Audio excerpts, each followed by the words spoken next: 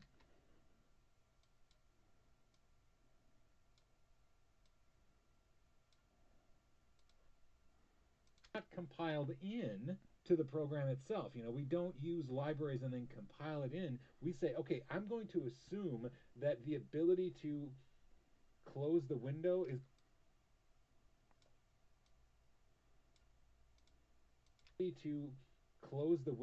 going to exist, and I'm just going to reference that external library after the program is running. And so let's actually go to a command line and install something, because we'll see that happen. So and what's really cool is that because we'll see that happen. So let's actually go to a command line and install something. And what's really cool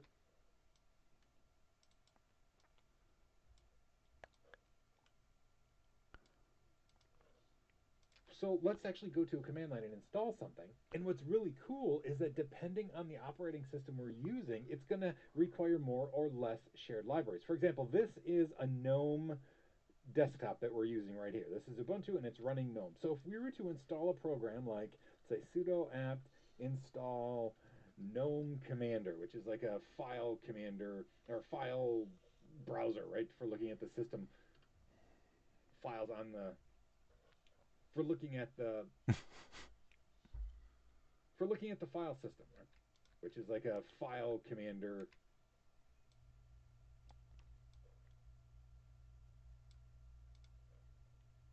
GNOME Commander, which is like a file commander for looking at the file system, okay? If we do this, it's going to install additional packages, things that it's going to reference. These are dynamic libraries.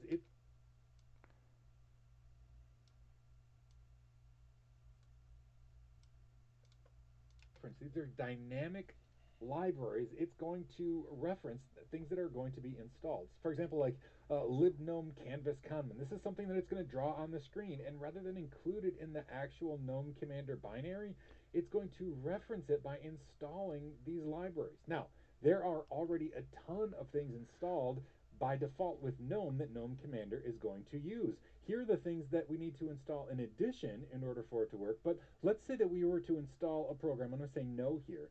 Let's say we were, rather than installing a GNOME program, if we were to install something from KDE. So let's say sudo apt install Kate, which is a KDE text editor. If we were to do this, it would do it, but look at all of the additional things it's going to have to install in order to work. These are all of the dynamic things that it's going to include, and it's not already installed on our system because we don't have any other KDE programs installed. So all of these library files that it's going to reference are going to be installed in addition to that program. So that's why a lot of times if you want to have a very efficient system, you're not going to have KDE programs and GNOME programs and TCLTK programs all installed. You're going to stick with something consistent. Like if you're using GNOME, you're probably going to want to use GNOME programs because they're already using a lot of those shared libraries, or those dependencies are already in memory. So if we were to start up GNOME Commander, it would use far less additional memory than if we were to start up that Kate program, because it's going to have to load all of those shared libraries into memory as well, whereas GNOME Commander, a bunch of them are already in place.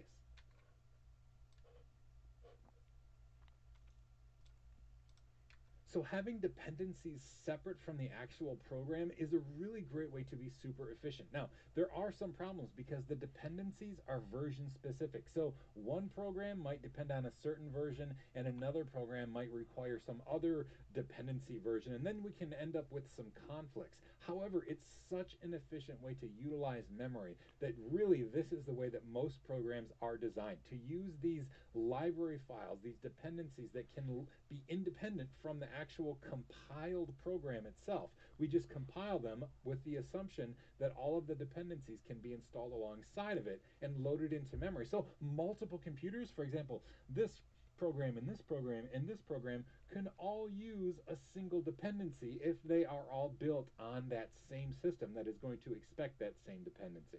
I hope this has been informative for you, and I'd like to thank you for viewing.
Bum, bum, ba, rum, bum, ba, rum, bum, ba, rum, bum.